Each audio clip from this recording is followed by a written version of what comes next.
Bonjour tout le monde, une quatrième capsule dédiée à la nouvelle lune du 15 septembre 2023 dont les énergies courront jusqu'au 29 septembre 2023. Cette capsule est dédiée à la sphère sentimentale traditionnelle,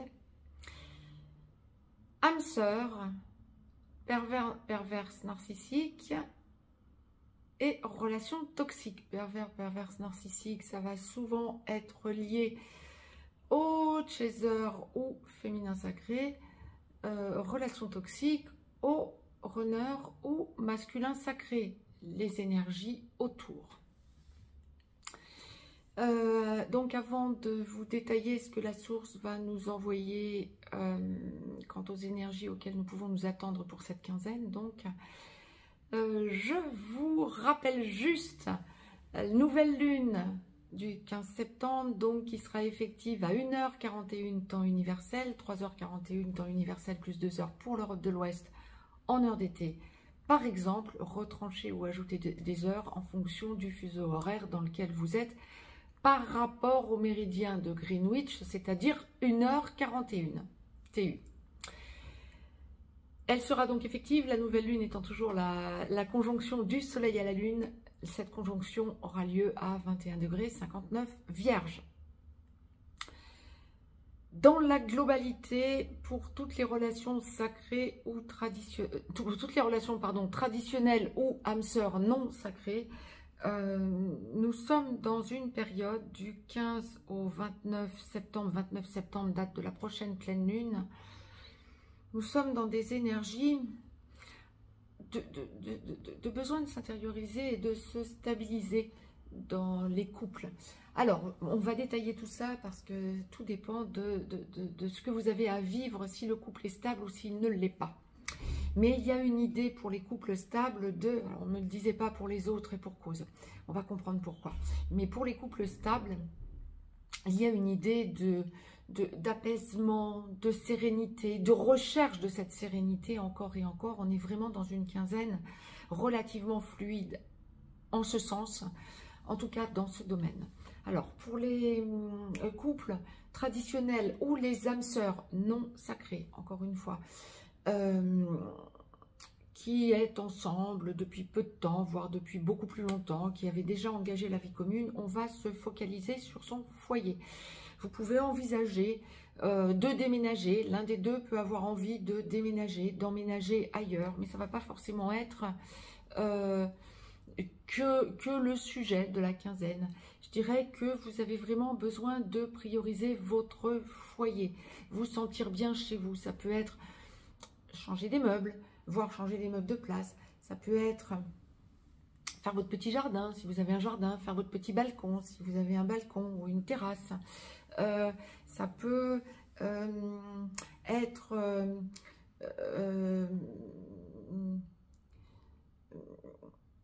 envisager quand même le déménagement, s'il y a quand même ça, hein, pour un certain nombre d'entre vous. Mais c'est vraiment le foyer, c'est focus sur votre foyer et sentir que vous y êtes bien. De la peinture, me dit-on. Un certain nombre d'entre vous peuvent penser éventuellement à peindre ou repeindre d'une autre couleur, ou il y a un besoin de chouchouter son intérieur pour les couples formés.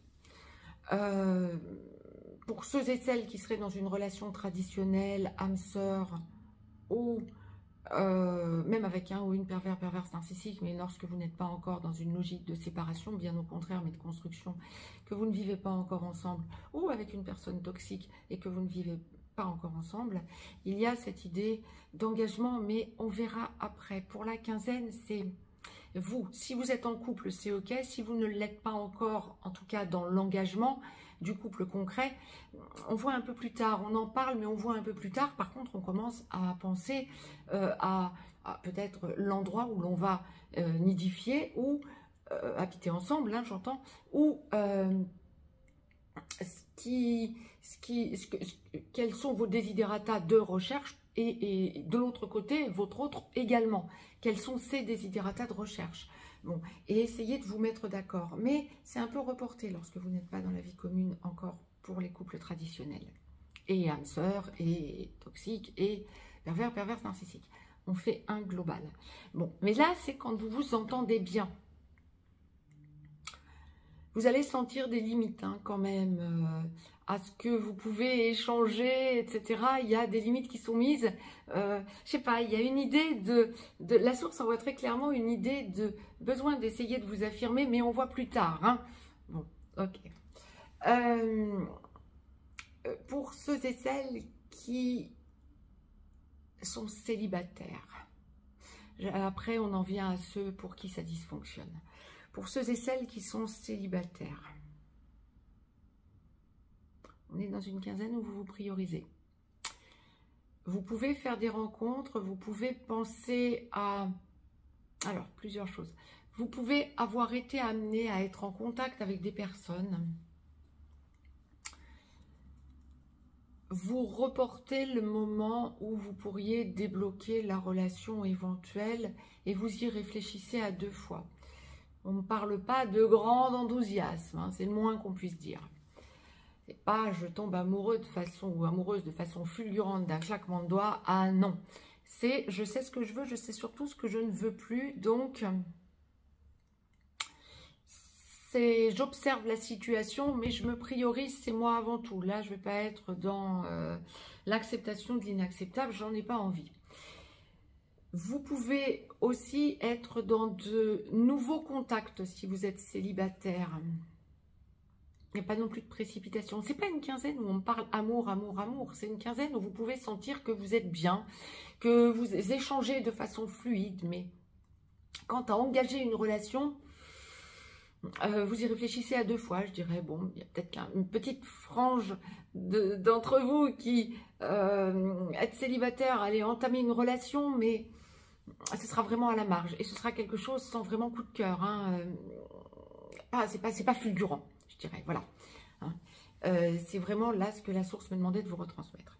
Pour ceux et celles qui sont en couple et pour lesquels ça dysfonctionne dans ces couples, ça va être une quinzaine où vous allez sentir que 2 possibilités, soit c'est vous qui partez, soit c'est l'autre qui s'en va, mais c'est une quinzaine où vous avez besoin de sentir que vous vous isolez, que vous n'avez plus envie de vous prendre la tête, que les dernières cartouches sont usées, ont été tirées. Il n'y a plus de possibilité de se rabibocher en quelque sorte. Il y a une espèce de gros ras-le-bol et c'est juste stop.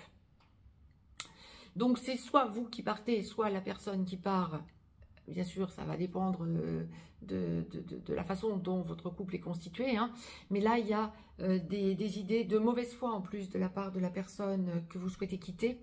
Il y a vraiment de la mauvaise foi. Ce qu'on m'envoie, c'est une idée de, encore une fois, des mensonges ou encore une fois des tentatives déviées et déviantes. C'est pas franc, c'est pas honnête. Et il y a une espèce de ras-le-bol de votre part. Donc, vous dites stop. Maintenant, il y a ceux et celles qui vont, alors pas de la part de personnes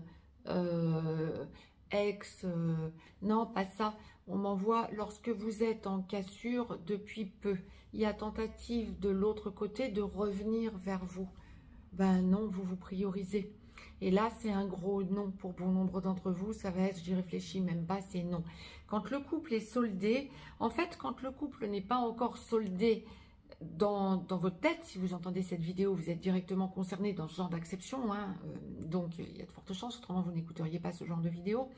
Vous sentez que, en fait, si vous n'êtes pas encore au bout de la logique, vous allez avoir besoin de prendre du recul. Si vous êtes au bout de la logique et que vous avez déjà fait tout le tour du problème avec la personne avec laquelle ça dysfonctionne, sentimentalement parlant, bien c'est la rupture définitive. Et cette personne aura beau essayer de revenir durant la quinzaine, ben non, c'est pas oui. Vous vous affirmez en quelque sorte, non. Toutes les cartouches ont été grillées, c'était bien ce que la source envoyait. C'est bien ça. Bon, j'ai été succincte, mais effectivement... c'est une quinzaine importante quant à des décisions à prendre. Vous pouvez aussi entendre cette capsule, écouter cette capsule parce que vous êtes dans une relation sacrée et vous voulez savoir où en est votre autre. D'un côté comme de l'autre, encore une fois. Hein, les perverses narcissiques vont impacter des chasers au féminin sacré, hommes comme femmes. Des toxiques, des relations toxiques, ce qu'on appelle des tierces aussi toxiques, vont impacter surtout le masculin sacré, vont impacter le masculin sacré ou runner. Donc vous pouvez, si vous êtes dans une de ces deux acceptions, de l'autre côté, bien sûr, écouter cette capsule et vous dire où en est mon autre par rapport à son énergie tierce en quelque sorte. Que ce soit le masculin sacré ou runner, ou que ce soit le féminin sacré ou chaser. Vous avez vos réponses. Tout va dépendre de l'endroit où en est votre autre par rapport au solde de cette relation. Mais là, on est vraiment dans du côté des blocages, hein, des personnes qui en couple se sentent bloquées. Eh bien, on est dans le besoin de débloquer, dans le besoin de s'isoler, dans le besoin de se décider à foutre un bon coup de pied dans la fourmilière et à dire stop. C'était le message que la source me demandait de vous retransmettre. Donc, pour cette quinzaine du 15 au 29 septembre, mettez-moi un pouce vers le haut, ça me fera plaisir. N'hésitez pas à partager cette vidéo, ça peut en aider d'autres. Vous pouvez également vous abonner à cette chaîne, ça peut vous aider. Si vous souhaitez me joindre pour une consultation privée, juste en dessous dans le descriptif, vous avez des liens. Vous avez un lien pour nous rejoindre sur le canal Telegram que je vous ai dédié, sur lequel je vous parle de toute l'évolution mondiale sans phare. Je vous embrasse, je vous dis à tout de suite pour les 2 dernières capsules relatives aux relations sacrées. Très très belle nouvelle lune à toutes et à tous. À tout de suite, je vous embrasse.